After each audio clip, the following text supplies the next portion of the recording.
તો my dear friends, હું નિમિષા પ્રજાપતિ તમારું સ્વાગત કરું છું મારા કિચનમાં। આજે આપણે બનાવીશું લીલી મેથી ડુંગળીના ગોટા, જે શિયાળાની ઋતુમાં બહુ સારા લાગે છે। જો તમારા ગોટા પોચા અને જાળીદાર નથી બનતા તો આ રીતે ટ્રાય કરજો, તો તમારા ગોટા પણ પોચા અને જાળીદાર બનશે। તો ચાલો બનાવવાનું સ્ટાર્ટ કરીએ।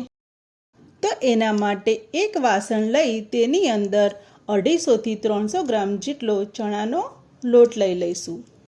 કટ કરેલી લીલી મેથી મેં પહેલાંથી ધોઈને રાખી છે। મેથી જો તમારે વધારે પ્રમાણમાં લેવી હોય તો લઈ શકો છો। 2 કટ કરેલી ડુંગળી, 6 થી 7 કટ કરેલા મરચાં, લીલા મરચાં મેં વધારે લીધા છે તો સૂકું મરચું થોડું ઓછું લઈશું। 1 ચમચી મરચું, અડધી ચમચી હળદર, 1 ચમચી ધાણા જીરું, સ્વાદ અનુસાર મીઠું, અડધી ચમચી અજમો, 2 ચમચી વરિયાળી, 2 ચમચી આખા ધાણા, 1 ચમચી ખાંડ।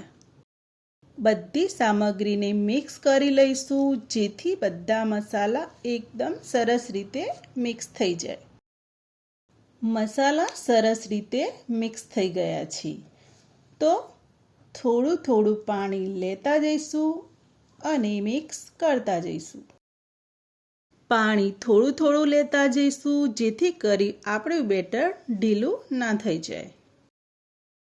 જો વધારે બેટર ઢીલું થઈ જશે તો ગોટા સરખા નહીં ઉતરે, એટલે આપણે થોડું થોડું પાણી લઈ બેટર તૈયાર કરીશું।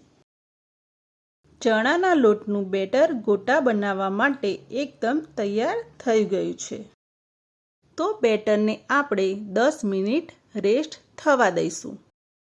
10 મિનિટ પછી આપણે બેટરની અંદર અડધી ડોકલી તેલ, ખારો, અડધું લીંબુનો રસ એડ કરી બેટરને એક જ દિશામાં ફેટી લઈશું।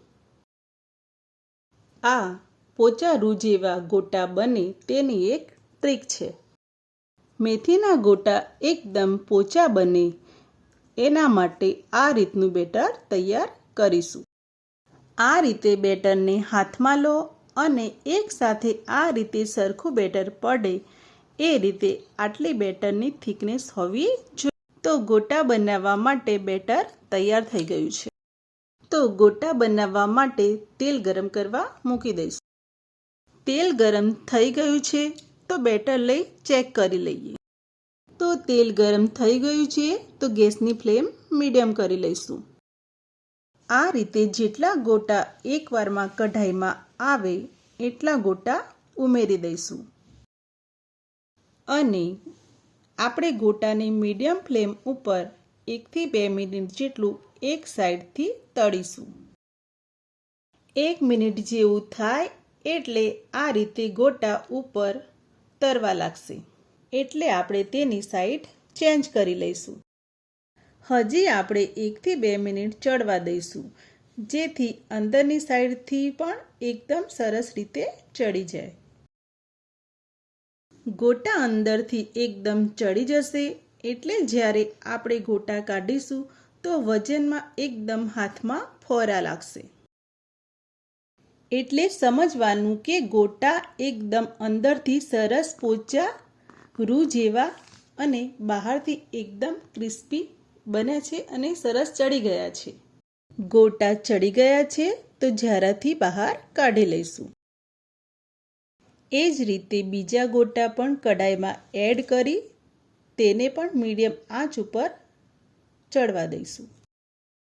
આ રીતે ડુંગળી મેથીના ગોટા બનાવશો તો તમારા ગોટા એકદમ પોચા રૂ જેવા બનશે અને તેલ પણ ગોટામાં નહીં ભરાય।